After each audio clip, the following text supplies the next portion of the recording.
And after, becoming a gangster, I told you I was a gangster. Yes. Tukashikwa, tukapiga msichana mwingine akaenda akatustaki kwa deputy. So hii ni gangster ya shule? Ya I shule. can say gangster ya We used to nje. go with long sticks, tunazificha huku. Ukituchezea sasa tunakuchapa. Ngoja, wewe ndiye ulikuwa kiongozi wa hiyo timu? Kinara. Kinara. Mkubwa sana. I used to even open doors. Ningetaka kukupiga na uko class na mwalimu ako, nilikuwa nakuja napiga mlango. Naingia na kuchomoa na kuchapa na natoka na mwalimu wako. Hauheshimu hata mwalimu? Sitaki kujua.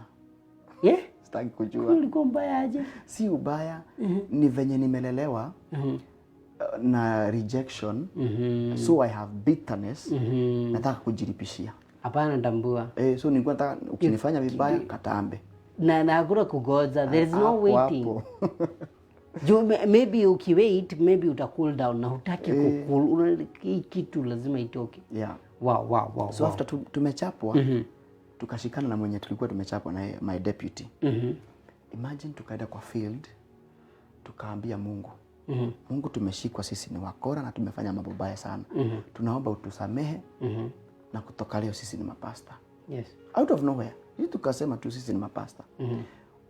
Sasa tukaenda unaona hii kasuku. Sasa ni wewe na group yako?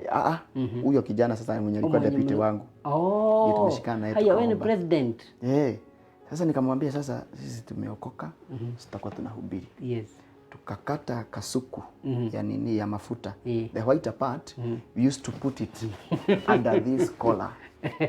Sasa tumekuwa mareferee sasa. Nikudominate. Like, well, you are not settling for less. No. Hapo. Kama ni ugangster ni kwenda hapo. Kuchomoka. Kama ni kuokoka mpaka kala. Collar everything. Sasa tukaanza kuhubiri. Yes. And nikakusanya watoto ushago. Nikawaambia sasa mimi ni bishop. Yes. Huyu mwingine alikuwa reverend na nika appoint mtu mwingine alikuwa evangelist. Yes. Ni classics. Na nikatengeneza hapo nyuma ya nyumba yetu. Nikaweka mawe hapa naeka mbao juu. Ile magoko.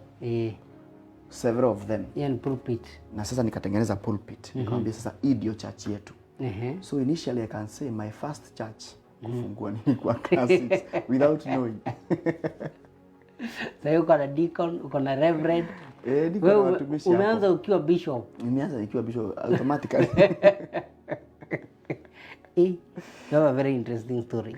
Yeah. Your story is very interesting. Glory to be God.